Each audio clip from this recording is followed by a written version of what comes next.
Hello everyone and welcome to Aero Innovations. I'm Aero, your AI host. In this episode, I'm going to show you my absolute biggest losing session this year.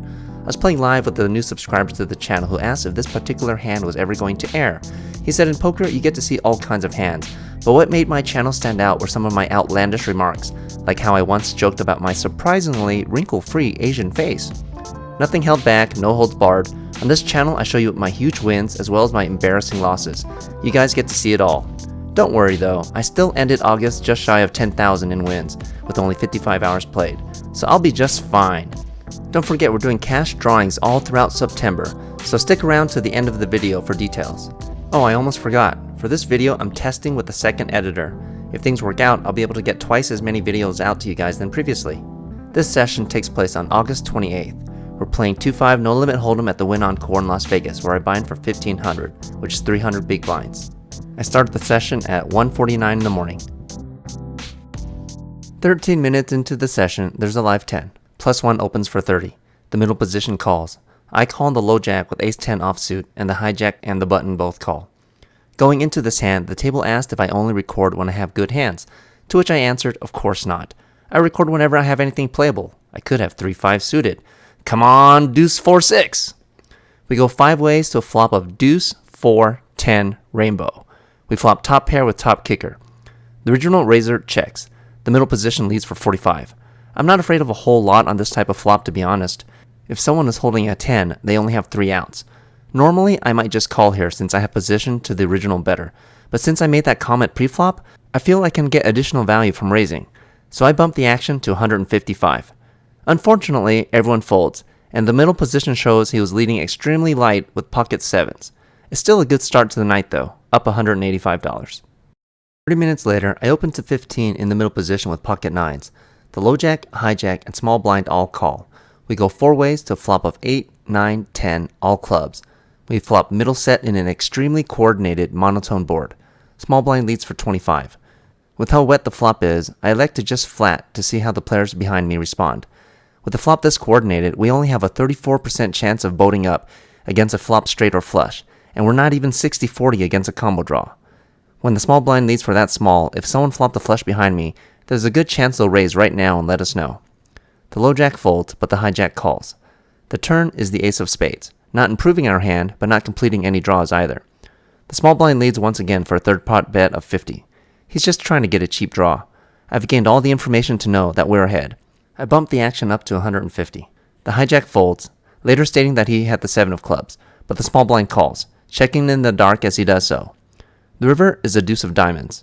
If the small blind happens to be a master of deception, I'm about to pay him off. I bet another 200. He says he missed, showing a king of clubs, and folds. Don't play like this, guys. I don't need a straight, a set, or even a flush to win this hand from my opponent. All I needed was the ace of clubs to have him drawing dead. Plus, when you're on a 1-card flush draw, do you really think your opponent will pay you off when the very obvious flush hits? With this win, we're up $481 only 45 minutes into the session. 15 minutes later, we've lost back 150 to a few missed flops when the middle position opens to 20. The low jack and cutoff both call. The button suddenly 3-bets to 100 with just over an $800 stack. The button can often raise in a situation like this to take down the dead money, and even in the event he has a real hand, I don't mind getting it in for his stack size. I cold 4-bet in the small blind to 300 with ace-king offsuit. Everyone folds to the button, who thinks his option's over for a moment. Reviewing his stack size, he thinks things through for about 30 seconds before eventually sticking in the 5-bet for his remaining chips. I'm obviously pot committed to call, but I'm pretty sure I have 2 overs. My opponent tables pocket queens, and I assure him he's currently ahead. Thankfully, the flop comes ace high with 2 spades. The turn brings in the king of diamonds, which is overkill, and the river is clean. We get a lucky win for a really good sized pot. Currently up $1,261, barely an hour into the session. I don't get the beginning of this next hand on camera, but let's pretend this is what we're staring at. There's a live 10. I open to 50 in the +1, with pocket 10s. The middle position calls with a $285 starting stack. The low jack, who is the tightest player on the table, shoves for 320. In a previous hand, I saw her limp with pocket jacks, and then only smooth call at $20 open even after 2 other people have called when she barely had a stack over $200. Here, the straddle calls with a stack of roughly 200 herself. Normally, this would be an instant call. I'm getting pretty decent odds even if I'm behind. However, in this instance, there's no if to it. I'm definitely behind, so I make the easy fold. But the middle position calls. So we have 3 short stack all-ins, and I'll let you guys see the run out. The low jack had pocket kings, which ends up losing to ace 10 of hearts. I saved myself $270. You should always pay attention to who your opponents are and change your play accordingly. Because I had seen the low jack play her pocket jack so meekly, I knew she had an absolute monster here. For this next hand, the straddle is still on. The +1 and low jack limp. I limp in the hijack with ace 7 of diamonds. The button also limps and the small blind completes. The big blind somehow finds a fold and the straddle checks. We go 6-handed to a flop of 7, 6, 3, rainbow. We flop top pair, top kicker. When the action gets checked to me, I lead with a bet of 40 into the pot of $65. The straddle calls, as well as the low jack. The turn is a 3 of diamonds, which is pretty fabulous in the case someone is slow playing a flop straight. The action gets checked to me again. This time, I bet a bit smaller in comparison to the pot to see if we're about to get check raised. We don't have to go too high, since any naked 6 or 7 is drawing extremely slim at this point. I go for 100. The straddle calls again, but the low jack folds. The river brings a king of clubs. The straddle checks again for a 3rd time. There's no point betting here. We're pretty unlikely to get 3 streets of value unless a naked 7 wants to call extremely thin. We're losing to all slow played hands including 6-7, a naked 3, a straight, or even a hand like pocket 8s, so I check the action back. My opponent shows jack 6 for just naked middle pair, so we take down a decent sized pot. Up $1,428 1 hour and 22 minutes into the session. Did I say this would be my worst session of the year to date? I was just kidding! After this hand, I rack up and leave. Or at least, that's what I wish had happened. 1 full hour later, the low jack opens to 20 with a $1,000 stack. The cutoff calls with a $500 stack. I 3-bet to 80 with jack queen of hearts on the button. The low jack folds, but the cutoff makes the call. He's our opponent from the second hand where we had the set of 9s, who called on the turn with just a naked king of clubs. The flop comes 2, 8, 9, rainbow. We flop a gut shot draw with 2 overs and a backdoor flush draw. Our opponent checks. I start with the 3rd pot down bet to 60, which was a mistake. Since our opponent is so short stacked, I should have just taken the pot down here and now with a full strong pot bet. Unless he flopped a set, he would likely have to fold most of his holdings here. Instead, he makes the call, and we go to a turn, which is the 7 of hearts, giving us hope with the backdoor flush draw to go along with everything else we have going on. My opponent checks again. I'm putting him on some kind of single pair holding, maybe something like pocket 6s or 9-10 suited. That turn most likely increased his odds, but it also increased ours. The pot is already 305 and he only has 319 left. If I check here, I'm pretty much giving up on the pot and forcing us to hit a river. If I go the path of aggression, we have 18 outs against most single pair holdings, 9 for the flush, 6 for 2 overcards, and an additional 3 for the gut shot straight draw. Plus we might have some decent fold equity. So that's what I choose, and put my opponent all in for his last remaining $319. He makes the call. The river breaks out with another 7 of spades. Our opponent shows pocket 5s for a super loose call that is enough to do the trick. What did I seriously expect? He's the same guy who called me super loose earlier after all. You should never try to bluff a calling station, even if it's with a massive semi-bluff. It would have been better to just check the turn back, see a free river, and just shove if I hit it. I forgot to factor in the fact that my opponent doesn't like to fold. With this loss, I'm only up 770 now. For this next hand, the low jack opens for 20. The hijack 3-bets to 65 with a stack of roughly 2,500. In a deep stack game, people can 3-bet pretty light, just as I proved in my last hand, so I make the call on the button with ace 9 of diamonds. The low jack calls as well. We go 3 ways to a flop of queen, 5, 7, rainbow. We have absolutely nothing. Thankfully, the action gets checked around. The turn is a 9 of hearts, so when the action gets checked to us once again, I put in a bet of 75 for value. The low jack folds, but the original raiser calls. The river is a 5 of clubs, pairing bottom pair. The hijack checks for a 3rd time. We have great showdown value, so there's no need to do anything but check. The hijack shows 8, 9 of clubs, so we take down a decent sized pot with a better kicker. We're back up $871 3 hours and 15 minutes into the session. 5 minutes later, the hijack limps. The cutoff opens for 20. He's our opponent from the last hand with the 8, 9 of clubs. The button calls. I 3-bet in the small blind to 100 with ace queen offsuit. Only the original raiser calls. I have a stack of about 2,400 and he has me slightly covered. The flop comes 8, jack, queen with 1 diamond and 2 hearts. We flop top pair with top kicker.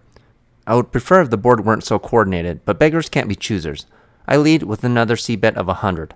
Our opponent checks his cards, then the board, and then makes the call. Worst case scenario, I think he could possibly have a set with pocket 8s here. The turn is an innocuous 5 of spades. I try to goad my opponent into revealing the strength of his hand with another small bet of 140. If he raises here, it's an easy fold for me.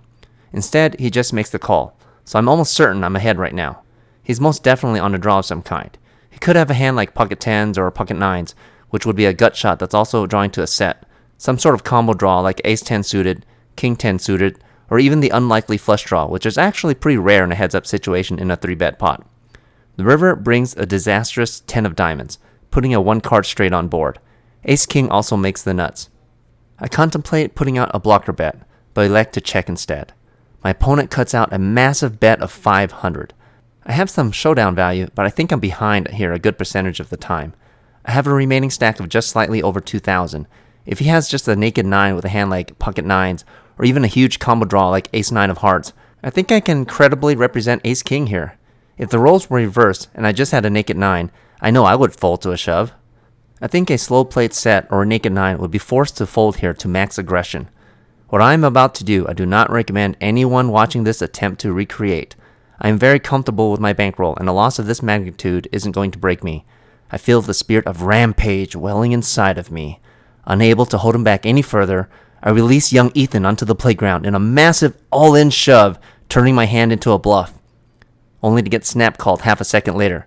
My opponent tables ace-king, holding the very hand I was trying to represent.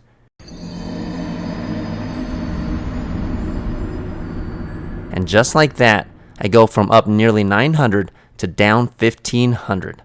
My world is spiraling around me. I'm going to get an earful from my wife when I get home. I can just hear her now.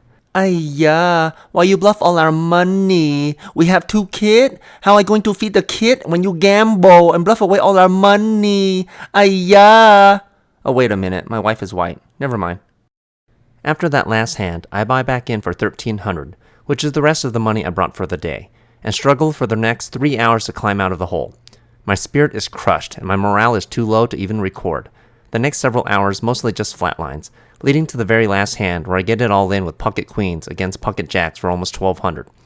My opponent rivers a jack, decapitating me and sending me home broke as a hobo. I disappear into a puff of smoke, and am forced to retreat to my coffin to regenerate my missing head and battle another day.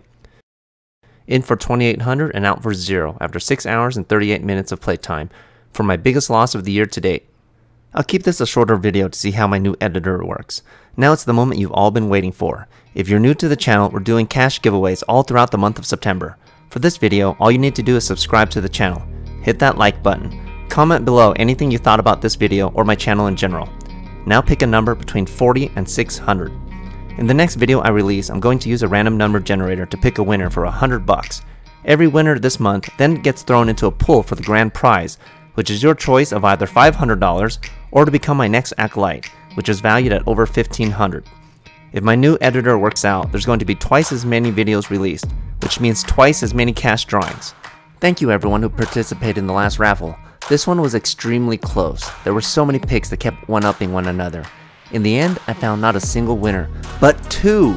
I've decided to award both of you guys $100 and enter you both into the final drawing for the grand prize. So congratulations to SoCal Bum as well as Marto the Martian. Reach out to me to collect your prizes. As always, I hope to see you guys in the next video.